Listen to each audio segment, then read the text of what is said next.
Real. We have gotten 10 years of anti-white hate films and we're fucking tired. Hey viewers, welcome back to the channel. Today we are diving into headfirst into one of the most brutal, honest, unapologetical, raw opinions circulating about one of the most talked about films of the year. Our future's voice doesn't pull punches. He's got thoughts on Hollywood's agenda, the film industry obsession with messaging over story, and scathing breakdown of what he sees as yet another missed opportunity for great storytelling. From accusation of anti-white narratives to the economics of box office failure. This isn't your usual film revenue.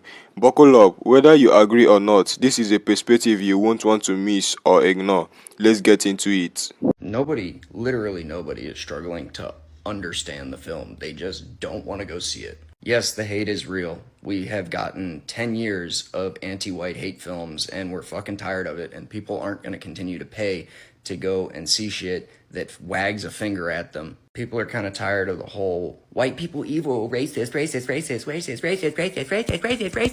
bullshit. I mean, this could literally be Django with vampires and just be the most badass film ever, but if it even remotely smells like a lecture, people are not gonna fucking see it. You're right, but also wrong. You see, it's your racism and intolerance and arrogance and ignorance that is the problem at this point. Nobody else's. Your inability to comprehend why people might not enjoy another anti-white hit piece after fucking 10 years of the California Film Commission giving people tax credits for making them is actually astonishing. Clearly, you are the one that is struggling to understand the film. I'm genuinely curious though, like, what do you mean the film is, like, not for you? You know, who is it not for? I could very easily argue it's not for you because you have no idea what the fuck Robert Johnson's guitar is or the significance of it. I could argue it's not for you because you don't know how to play guitar, and I do. I could argue it's not for you because you're not a fucking vampire. Be stupid. I mean, the obvious financial issue there is that the film is on a budget of $100 million and needs to make $200 million for them to break even. And they've already exhausted their entire fucking viewership pool. So, like, who else is going to go see it? Oh, the Chinese market that they refuse to release the film to because the Chinese don't like black people?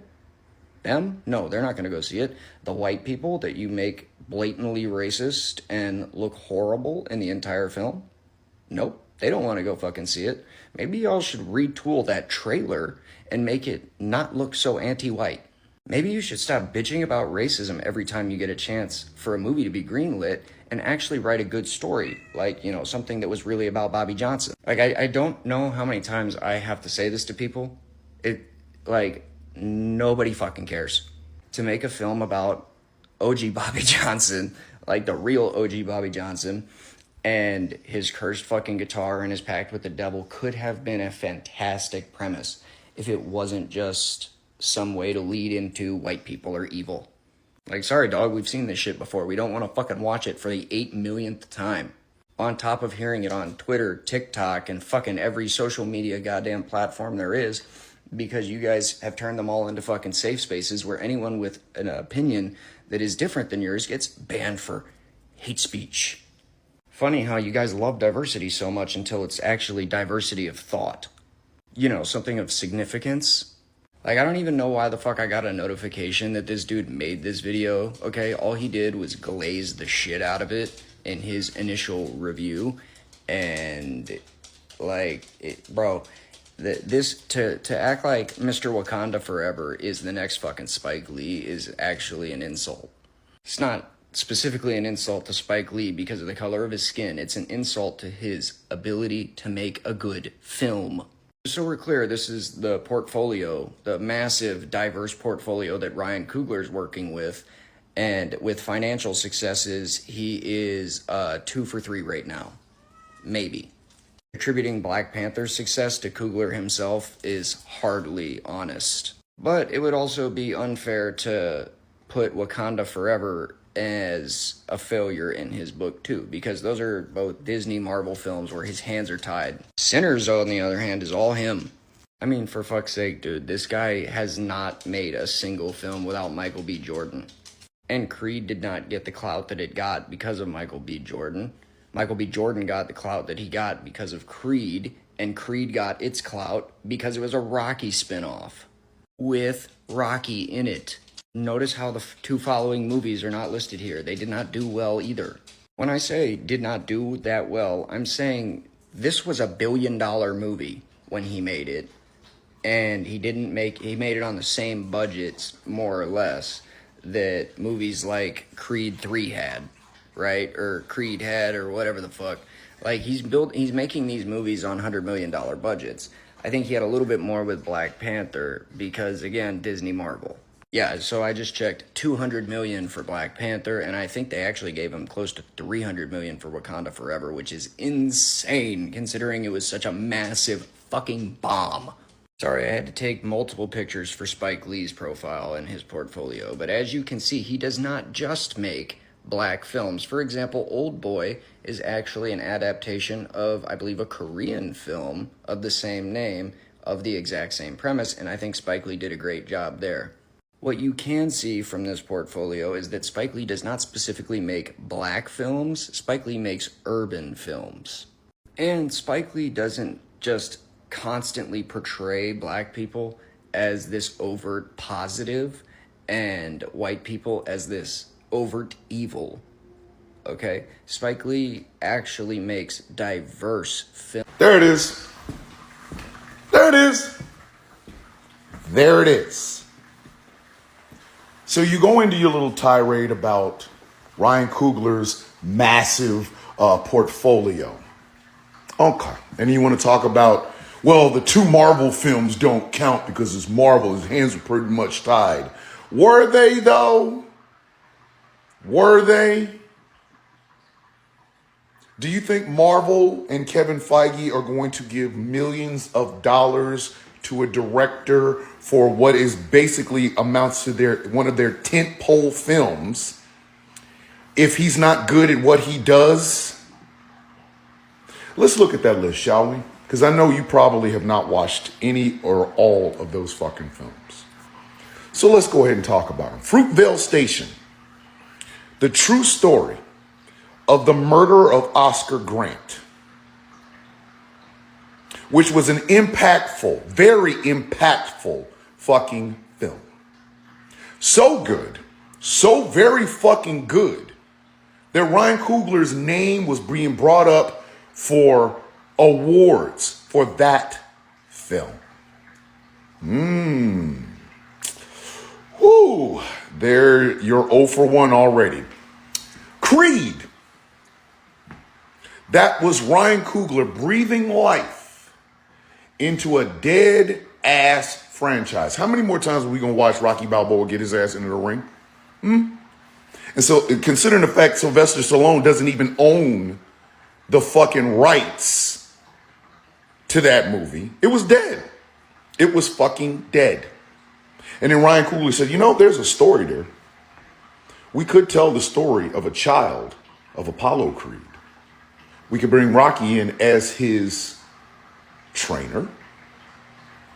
Ooh, new franchise is born. How many Creed films are there now? 13. Black Panther. Again, Marvel Studios, realizing that their entire catalog seems very white. They said, you know what? We have access to every character. I know one we should put out there. Black Panther. Considering the fact that Captain America's shield is made out of vibranium, and I mean, if you're going to bring out vibranium, you got to bring out where the fuck it came from. And in the comic books, it came from an all-black country. Who are going to give millions of dollars to do this? Spike Lee ain't going to do it. Spike Lee has made his legend already. He don't got to prove nothing. The late, great John Singleton kind of speaks for itself. Let's get that kid.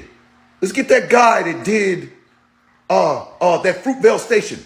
Excellent fucking film. Gives us a little bit of prestige. Get him. Didn't he just finish Creed? Yeah, that was a big hit. Bring him in. Here you go. Here is the character's background. Ta-Nehisi Coates, did an excellent run on Black Panther. The setting, the look, the aesthetic, the story. Ooh, all of that. Ryan Coogler. Kevin Feige looks at it and says, this is art. This is cinematic.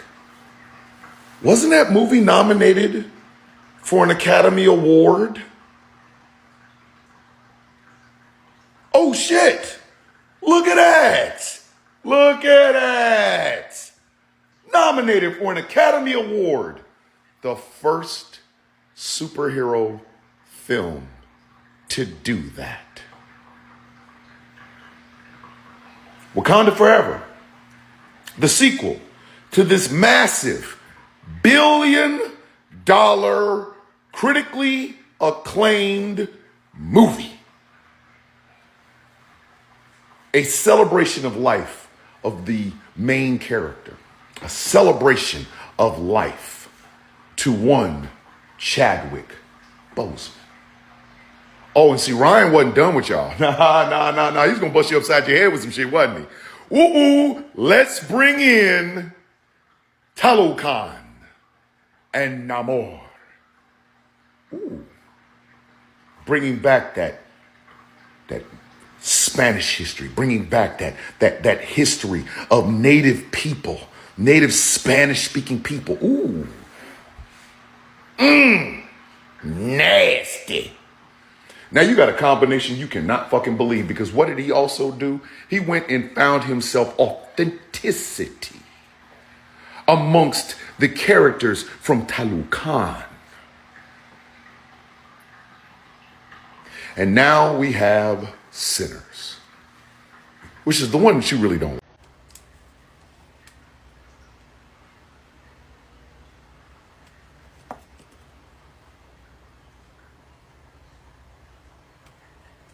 You're so tired of it, you made a video about it and then turned off the comments. What's the matter? Did your balls drop off? Are you afraid to say what you really want to say, buddy? Are you? Okay. Who hurt you? Who was it that hurt you?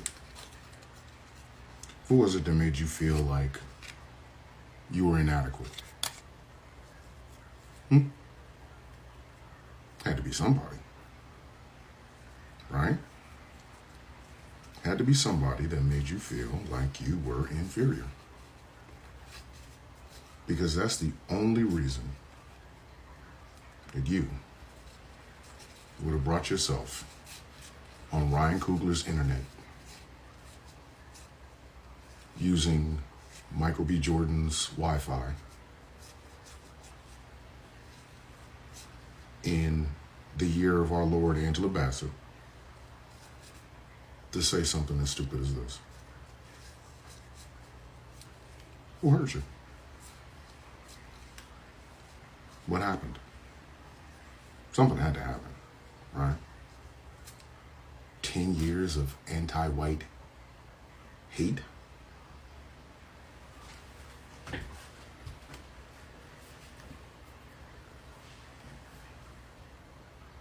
White people run Hollywood. They have entire streaming services devoted to the victories and shit of white people. You talk about 10 years of anti-white hate? Do you know there are certain places where you can still watch Birth of a Nation by D.W. Griffith?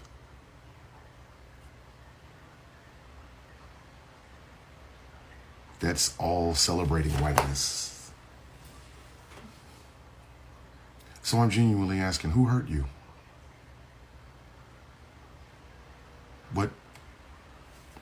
What series of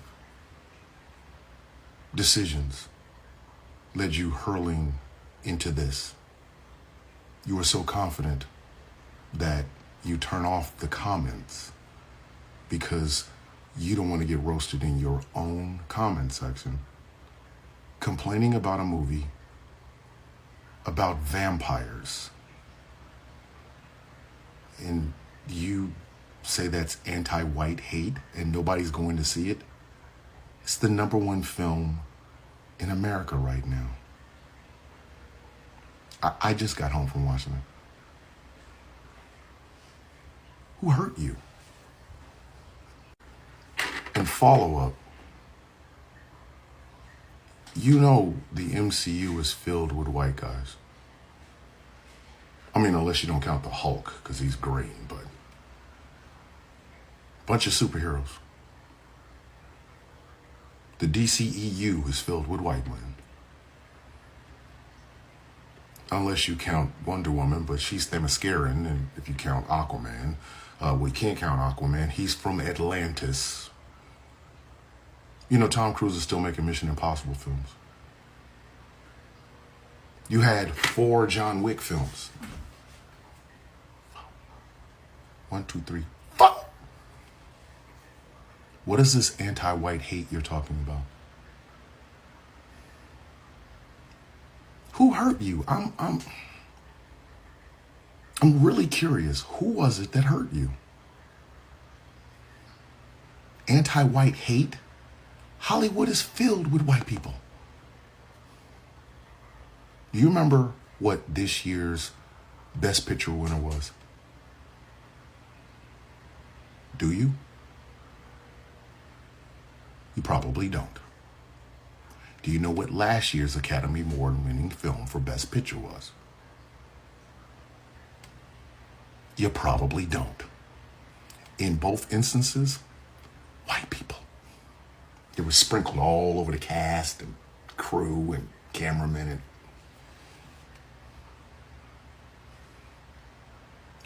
And how many black folks were in Game of Thrones? That shit ran for 8 seasons. 8. That ended in the past 10 years.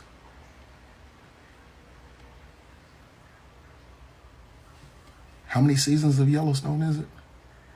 That's just whiteness on top of whiteness on top of more whiteness. So obviously, either your eyes don't work, you don't have any sort of television, or someone hurt you. Have you been to YouTube? There's plenty of whiteness in YouTube. Who hurt you? Look, let's get right into it. There's a conversation that needs to be had about the way films are being made in Nollywood right now. And it's not just about this one film, it's about the pattern, it's about the formula, and most of all, it's about the disconnect between filmmakers and the audience they are trying and increasingly failing to reach. This film, which I won't name because honestly at this point it doesn't even matter, feels like yet another entry in a long string of high-budget, low-substitute projects that feel more like lectures than storytelling. And that is the core of the problem. This film stopped being about characters, about arcs, about plot, and starts being about messaging, agenda, optics, and people are tired of it. Audience didn't come here to be scored. They came to be entertained, maybe even challenged, sure. But what they didn't sign up for is to pay $17 a ticket and more with popcorn to be told they are the problem. And when you alienate your core audience, guess what? They stop showing up. Now, let's be honest, the frustration isn't about race, it's about writing, it's about nuisance. You can tell a story about racism, about injustice, about identity, and do it well. Films like 12 Years a Slave, Fruitvine Station, Do the Right Thing, they hit hard because they earned it. They were built on the strong foundation, storytelling, character, tension, humanity. But what is happening now is lazy writing dressed up as bold filmmaking. It's checking boxes instead of building worlds. And here's the kicker. This isn't just a frustrating white audience. It's frustrating to everyone who loves cinema. You think black audiences don't want better writing, better characters, stories that go beyond trauma and blame. Of course they do. People of all backgrounds want to see powerful lead films, not tokenism, one-dimensional script that rely on identity as the whole premises. Let's talk budget. $100 million, you heard that right. $100 million for this film. That means it needs to hit at least 200 million just to break even. But here's the reality. They have already exhausted their primary viewership. The people who were excited to see it already went. The rest not interested. Why? Because you have positioned the film in a way that actively pushes them away. You want to win over global markets, fine, but let's not pretend like this film is for everyone when even the marketing made that clear it's not. You didn't release it in China, not because you didn't want to, but because you knew how it would be received. So why act surprised when the box office numbers come up short? And this idea that criticism of the film is somehow rooted in racism or intolerance is complete deflation.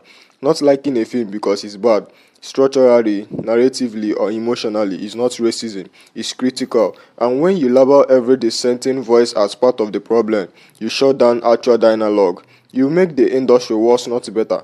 Now let's get real specific. Robert Johnson, an icon, a legend, a man whose methods is rich with mystery and law. You have that as your foundation, and what do? You throw it away in favor of tiny veiled attack on white America. Like, come on, that's Goethe, the crossroad, the devil's part, that's cinematic good, that is mythology, and that is horror, that is drama, and you turn it into a message board thread, a viral think piece. What a waste. Imagine what you could have done. Imagine a film that leaned into the supernatural element of Johnson's story, the airy southern landscapes, the seductive allure of fame, the haunting paranoid of a man who traded his soul for sound. Instead, what we got was a surface-level lecture wrapped in a vampire cosplay. Now let's address the other points. The double standard in the film or community. You say you love diversity. Okay, then why is diversity of thought so scary? Why is it that the second someone challenges the narrative, they get banned, shadow banned, or labeled as toxic? People are allowed to disagree. That is how we grow. But the second you step out of line, suddenly you are part of the alt-right. It's exhausting, it's dishonest, and it's pushing people away from the medium entirely. And that leads to a bigger picture. Gatekeeping a model film discourse. You have critics online acting like the only valid revenues are the ones that come with a trigger warning. Like if you didn't sub at right moment or nod your head in the agreement with the political message, you didn't get it right. Let me be clear, very clear. Some people didn't get it because there was nothing to get. There was no depth. There were no art, just finger pointing these guys as a plot. And I'm sorry, but comparing Ray Coughlin is to Spike Lee is insane. Spike, for all his controversy, is a storyteller. Say what you want about Do the Right Thing, but it was a masterclass in tension, character, and consequences. Coughlin, he's 2 for 3, and that is being generous. Fruitvine Station was strong. Creed was solid reimagined. Black Panther was Marvel money and Disney marketing. Wakanda Forever was a mess, emotionally, narratively, and financially. So let's stop pretending he's the new Scorsese of social commentary. Let me end on this.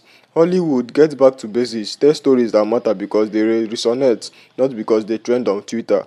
Respect your audience, all of them, because the more you try to guilt trip your way into ticket sales, the more people are going to check out. You want change, make better movies, simple as that. Thanks for watching. If you found this breakdown insightful, hit that like button, subscribe for more honest commentary, and drop your thoughts in the comments. Whether you agree or not, this is a space for real discussion. I will see you in the next one.